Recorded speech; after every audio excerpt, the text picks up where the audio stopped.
Hello সবাইকে, আজকে আমি আরেকটি নতুন জিনিস তোমাদের সাথে শেয়ার করব। তো এখানে দেখো আমি নিয়ে নিয়েছি ময়দা। তো জিনিসটা কিন্তু ময়দা দিয়েই বানাতে হবে, আটা দিয়ে বানালে জিনিসটা ভালো হবে না। আর ময়দাটাকে একটু লবণ দিয়ে আর অল্প একটু তেল দিয়ে মেখে নিয়েছি, সেটা আর শেয়ার করলাম না, জাস্ট মুখেই বলে দিলাম। তো আর এখানে নিয়ে নিয়েছি গরম জল। গরম জলটা মাস্ট ইউজ করতে হবে, না হলে কিন্তু যে জিনিসটা বানাবো এটা অনেকটাই শক্ত হয়ে যাবে। গরম জল ইউজ করলে জিনিসটা একদম নরম থাকবে। তো গরম জল দিয়ে ভালো করে একটু মিশিয়ে নিয়েছি। এবার হয়েছে হাত দিয়ে এটাকে ভালো করে মেখে নেব। আর একটু ভালো করে অনেকটা টাইম নিয়ে এটাকে মাখতে হবে, না হলে কিন্তু এটা একটু সফট হবে না, একটু শক্ত শক্ত হয়ে যাবে ঠান্ডা হলে পর। তার জন্য আমি এখানে গরম জলটা ভালো করে একদম টকবক করে ফুটছিল, এই সময়টায় নামিয়ে তারপর কিন্তু এটাকে মেখেছি। দেখো এরকমভাবে এটাকে মেখে ডোটা রেডি করছি। অনেকক্ষণ সময় ধরে না আমি এটাকে মেখেছি। আর তার মধ্যে যদি একটু ইস্ট দেওয়া যায় তাহলে বেশ আরেকটু ভালো হয়। আমি ইস্ট ছিল ঘরে, তারপরও দেইনি, এমনিতেই করছিলাম। আর এখানে কিন্তু আমার ডোটা রেডি হয়ে গেছে। এবার আমি দুই হাতের তালুতে নিয়ে ভালো করে এরকম ডলে ডলে কিন্তু আমি এটাকে এরকম লেচি পাকিয়ে নিচ্ছি। তারপর হয়েছে গিয়ে আমি রুটিটা বেলবো। তো সবগুলো এভাবে আমি রেডি করে নিয়েছি গোল গোল করে। সাইজটা যার যার ইচ্ছা মতো করতে পারো, বড়ও করতে পারো, সাইজটা ছোটও করতে পারো। তো আমি মিডিয়াম সাইজ নিয়েছি, না বড় না ছোট। তো এবার আমি অল্প একটু ময়দা বেলনিতে দিয়ে দিয়েছি, না হলে মানে রুটিটা বেলার সময় বেলনিতে লেগে যেতে পারে। তোমরা চাইলে তেল দিয়েও বেলে নিতে পারো, যেরকম লুচি করার সময় আমরা একটু তেল বেলুনিতে দিয়ে তারপর বেলি, এরকমভাবেও বেলা যাবে। তো আমি তেলটা আর ইউজ করিনি, আমি এভাবেই হালকা একটু ময়দার গুঁড়ো দিয়ে তারপর কিন্তু রুটিটাকে বেলছি। রুটিটাকে এরকম মানে মিডিয়াম একটা সাইজ নিয়ে বেলে তারপর হয়েছে জিনিসটা বানাবো।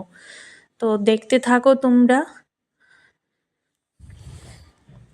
এই যে দেখো, এবার দেখাচ্ছি যে রুটিটাকে মাঝখান দিয়ে বটে দু ভাঁজ করে নিয়েছি।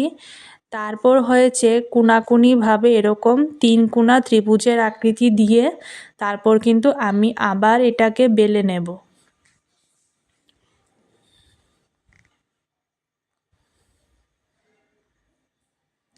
যে ত্রিভুজের আকৃতি দিয়েছি, তিন পাশ দিয়ে কিন্তু সমান সমান করে বেলে নিতে হবে। আমারটা একটু বেঁকে গেছিলো, তো পরের যেগুলো করেছিলাম এগুলো কিন্তু ঠিকঠাকই হয়েছিল। এটা তো প্রথমবার ছিল, তার জন্য এটা একটু বেঁকে গেছিলো।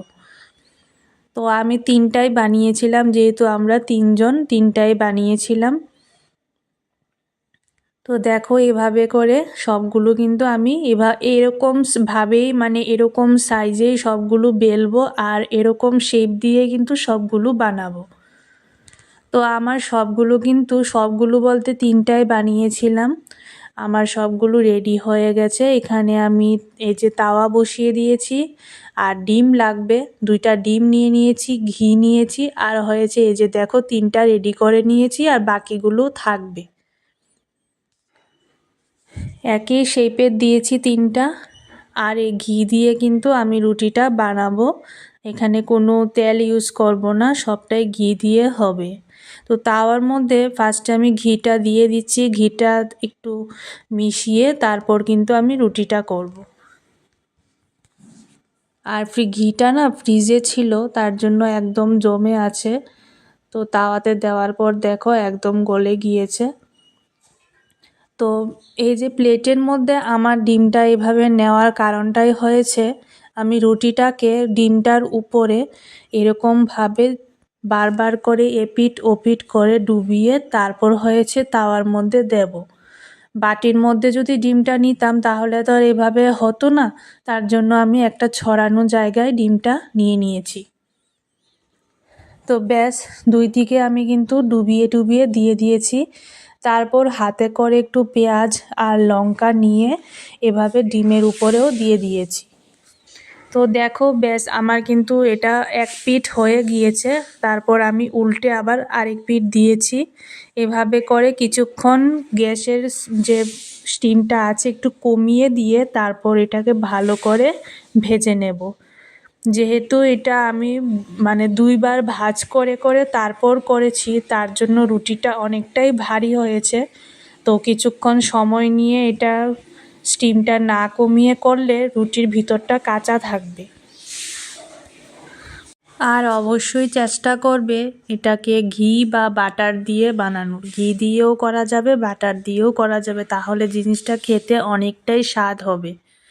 তো আমি ভালো করে কিন্তু একদম খুন্তি দিয়ে চেপে চেপে কিন্তু রুটিটাকে ভাজা করছি যাতে ভেতর দিয়ে কাঁচা না থাকে। তো আমার রুটিটা প্রায় ভাজা হয়ে গেছে, এবার আমি এটাকে নামিয়ে বাকিগুলোও সেম প্রসেসে করব। আর ভাজা হয়ে গেছে তা বোঝার একমাত্র উপায় দেখো রুটিটা মাঝখান দিয়ে ফুলে ফুলে উঠেছে। তো ব্যাস আমার কিন্তু 3টাই করা হয়ে গেছে, দেখো সাথে শসাও নিয়ে নিয়েছি। এইভাবে না খুব টেস্টি হয়। তো যারা তোমরা এইভাবে কখনো খাওনি অবশ্যই একবার এই প্রসেসটা ট্রাই করে দেখো, খুবই ভালো হয়। টাটা।